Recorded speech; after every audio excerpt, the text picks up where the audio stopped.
I want to start by thanking Leader Schumer.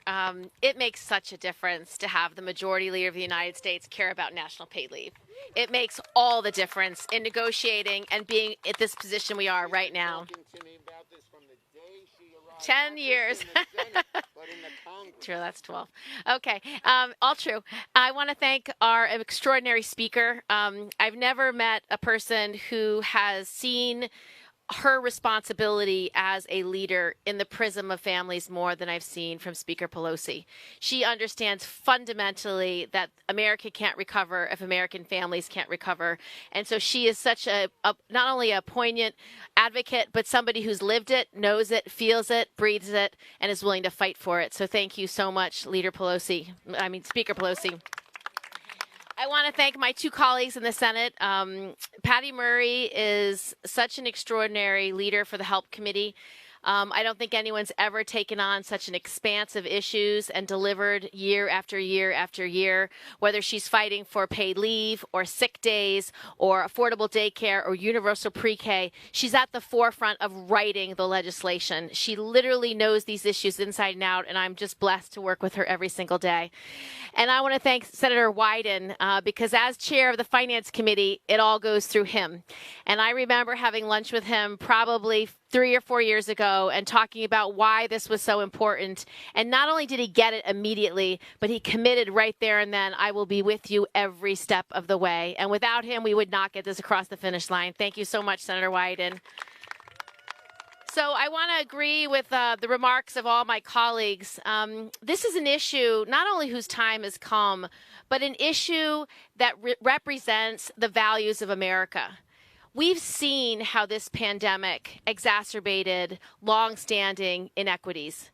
And we've seen how if we had had the basic care economy moving and the infrastructure behind it, this pandemic would not have hit people so hard. Just imagine for a moment that we actually had paid leave in place when this pandemic hit.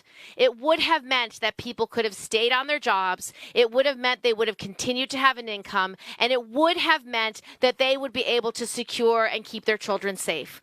When children and families had to stay home because schools were closed, parents had to make the tough decisions of who would have to quit their job and who would no longer be able to earn an income. That was a devastating decision for so many parents. It was not easy, and it resulted in millions, over 5 million women leaving the workplace to meet those urgent needs of their families. Add to that all the crises we saw with families who had an ill family member. Who was available to stay home when someone was ill with COVID? COVID didn't come and go within days. Sometimes it lasted weeks. Sometimes it lasted months. And so families had to make that tough decision over and over again as to who would stay home. And so this economy has been forever harmed because we didn't have the basic care economy, the basic care infrastructure in place before it. If we had had different leaders, if we had had a different vision over the decades before, we would have been better prepared. But we have not had the coalition and the ability to be at the precipice of passing this care economy than we have today. We are in a unique moment in history. This has taken over 20 years of advocacy from the people standing with us today. Organizations that understand how important this family plan is. Joe Biden believes in the American Families Plan. He knows America does not recover until American families recover.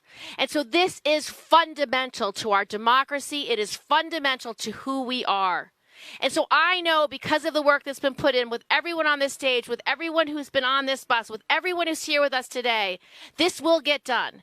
This is the moment when our leadership and our advocacy matters. The fact that we have the House and the Senate and the presidency is why we will get national paid leave done. It is why we will be able to create economic recovery for everyone. Now, I know we've had a big debate about what is infrastructure in America, but let's define infrastructure. Is that what is required to get the economy moving again? Well, I can promise you that definitely includes roads and bridges and sewers and high-speed rail and rural broadband and new IT.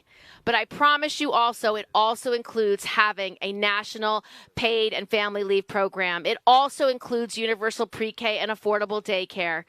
It includes equal pay. These are the fundamental things that allow people to get back to work, to let the economy recover. And you cannot recover without both sides, both the hard traditional infrastructure and the soft human infrastructure, the care economy that we are talking about today. And we are now on the precipice of passing this essential legislation. So thank you to everyone. And I now get to call up Senator Ron Wyden,